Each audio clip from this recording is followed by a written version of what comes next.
moi, ça fait 35 ans que je fais de l'intelligence artificielle, des intelligences artificielles.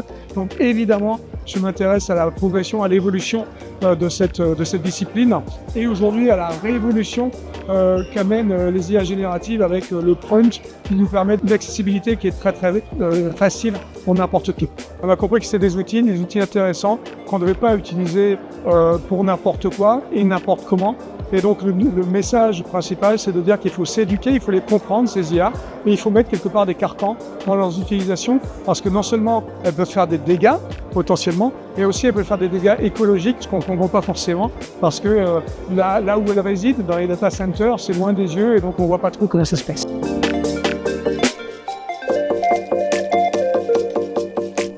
Très bon moment sur ces IA Dates, des rencontres qui deviennent incontournables pour parler de l'intelligence artificielle, pour parler de l'IA générative.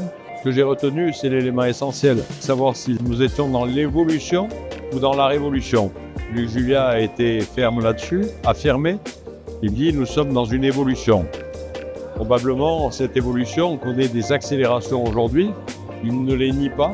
Il les affirme, notamment des évolutions sur la partie machine learning, sur l'évolution des composants, sur la capacité de nos machines à pouvoir traiter l'information. Ce qui m'a le plus marqué, c'est surtout l'utilisation. En fait, on se rend compte que l'IA, ce n'est pas créative en fin de compte. Elle s'inspire et elle prend des informations qui existent déjà et s'inspire aussi des recherches faites par des humains à la base. Et donc, elle va redonner à l'humain ce qui lui appartient au final, et ses déductions, ses synthèses, etc. Et donc, c'est super important de se rendre compte de ça et aussi partager avec lui son expérience et nous ouvrir les yeux en fait sur ce qu'on ne voit pas, juste en tapant rapidement et avoir des informations très rapides grâce à l'IA. On a vu un peu les défis de l'IA. On a vu qu'il fallait faire attention à l'utilisation de l'IA et il fallait l'aborder d'une manière respectueuse aussi par rapport à l'environnement.